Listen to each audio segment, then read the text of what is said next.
Hey, what's up? It's me, Meanie Mosey, and welcome to my channel. Today we're going to talk about chapter 1135 of One Piece. I have three things that I want to talk about that happened within the chapter that we read today, and I have two things that I started thinking about after I read this chapter that I want to share with you. And so, spoiler alert, if you haven't read chapter 1135, turn around, you're going the wrong direction. Go back and watch one of my previous One Piece videos so that you don't get spoiled. So the first thing that happened, or maybe I lied about those numbers. I'm actually going to talk about other things. Glad to see that Otama is doing well. According to the cover story, she kicked that guy straight up in the face, you know, the guy with the lion belt thing. But she looks like she's going to be a lovely kunoichi, and she is completing her training and getting better. So good for her, good for Otama. First part that kind of struck me in this chapter, well, you know, it's in Elbaf. Elbaf is the land that Luffy and Usopp have been really excited about going to because they say it's the land of true warriors. They get to Elbaf, they put all the warrior ring behind them. They don't do that anymore. They are changed people. The giant Ripley, she is one of the last ones who's kind of holding on to that former mindset that Luffy and Usopp love so much, and she's raising her son to believe in that too, and he is kind of an outcast within the other kids because the other kids are very adamant that they hate violence and all of that, and this little boy, he seems to not be affected by what they think, and he's attacking Luffy and all of that. And it turns out that Ripley is his mom, and she, even though she's the teacher of these children, she is also raising her son to like not believe anything that she teaches and to be just a violent little giant boy. So this little boy, what's his name? His name's Colin. Aw, that sounds like a kid who would just cause trouble. Like just little Colin just being a rugrat again. Colin is disrupting everything, and Ripley is encouraging it in her own way. She starts talking about Colin's dad, and it turns out that it was a human man that got with Ripley, believe it or not, or should I say believe it or not, because that's who I think it is. I think it's Louis Arnott who had that little introductory letter to Elbaf. He said, do not regret your lost time, do not overstay your welcome. From this perspective, it sounds like he might be speaking from experience, that he might have stayed a bit longer than he intended to, but he does not regret it. It sounds like he fell in love, might have had a child, had to go.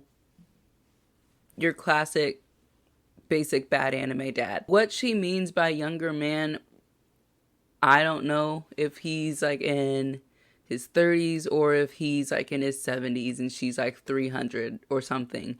But she says he's a younger man. He does not want to get married because he's the only one who ages. She's a common law wife. Does that mean that he's still here on the island? Is Ripley's baby daddy in the room with us now? Who knows? We're going to find out at some point, I believe. Hopefully. Because they wouldn't be talking about it if we weren't going to find out about it, right? Right? So the next thing that popped up in this chapter, so that's not Cavendish that showed up with Shanks. And yes, I said Shanks. I know you guys have been in my comments telling me to watch the theory videos saying that it's a fake Shanks, Shiv, possibly. I'll get to those in a minute. But as of right now, I'm going off of just the facts, like Dr. Vegapunk in the past arc, just the facts, what I know. That man looks like Shanks. We haven't been told that he's anyone but Shanks. And so I'm going to call him Shanks for now. Anti-Shanks. Nega Shanks. But we actually didn't get to see him in this chapter too much. But we saw the person that he was with. It's not Cavendish. Doesn't even look like Cavendish. Is not behaving in a Cavendish way. Are they Holy Knights? Possibly. We haven't seen much of the Holy Knights. We've just seen Figure and Garling. They showed up in the same type of way that the 5 elders showed up when they went to Egghead. Immediately start asking questions of the guards. The guards are like, hey, what are you doing here? They're like, where's Loki? They're like, we can't tell you that because you look suspicious. They're like, did I say I was asking a question? And they just start attacking the giants. Very entitled, very belonging wherever they go. Giving celestial dragons. They don't sound like they're up to any good, and they're looking for Loki. So I assume that that whole situation is going to accelerate pretty quickly. And then the last thing that happened within the chapter that I'm thinking about is the chief of the giants showed up, Beard Hill Jarul, hero of the giants, oldest in the world, age 408. And he is bigger than even the biggest of the giants. He's just a massive dude, and he has a helmet with a giant sword going through it, claiming that the helmet saved his life. And I guess technically maybe it did, if he's still alive. Crazy man. But he's the... Okay, never mind. Sorry. I thought it said that he was like the chief of the giants, and I was like, well, if he's the chief of the giants, then who's the king of the giants? But he is the hero of the giants, and so we'll probably learn more about him later. When I was recording my catch-up videos, I was wondering if we'd seen Loki before, and then I remembered that he's the prince that proposed to Lola and got rejected. The same Lola that proposes to anything that breathes, anything with a pulse, and I'm wondering how that might make Loki feel. That the woman who would marry anyone won't marry him. What does that do to a man? Like, what do you do when you hear that you proposed to a girl, she turned you down, and now she's proposed to other people, 4,000 more people than you, to marry literally anyone but you. It might make you mad enough to do something rash, like kill your father and eat a legendary devil fruit. I'm curious about that timeline, and I'm excited to learn more about their story, because I feel like there's more to it than what Chiffon might have said. Or if we get to see Lola again, if we get to hear Lola's perspective, like, did she start proposing to everyone after Loki proposed so that Big Mom couldn't marry her off to someone?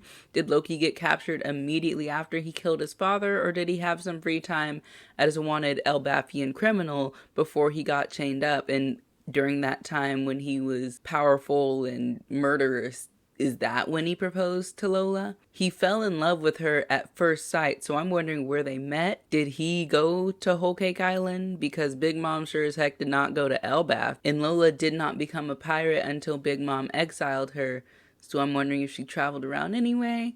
I don't know. I think that's interesting. I'm intrigued by that. And just a blanket prediction to go off of all of that, I like Loki. I think he's going to be alright. I think he's going to be an okay dude. He kind of reminds me of Doflamingo right now, just because he keeps sticking his tongue out all over the place. But Luffy has always had a good read on people. He let Robin on the crew when he really had no reason to do so. She just showed up and said, let me on your crew, I know I was bad, and he's like, yeah, sure. Then again, he did have a different perspective than all of the other crewmates. He saw her underground with Crocodile, but he had a good read on her, and she ended up being just the sweetest, most awesome person ever. I don't think he would make any promises or agreements with Loki if he didn't trust him on some level.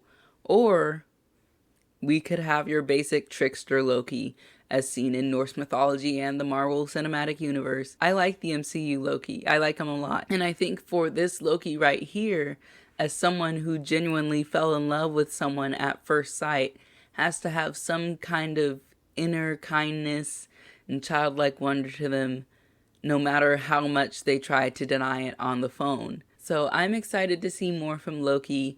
I wonder what these people want from him. I wonder what Luffy promised him. But yeah, he's gonna get free at some point, and I don't know what he's gonna do. All these Elbaf giants, they claim to be peaceful. They know how to fight. They just don't anymore. But they're probably going to have to.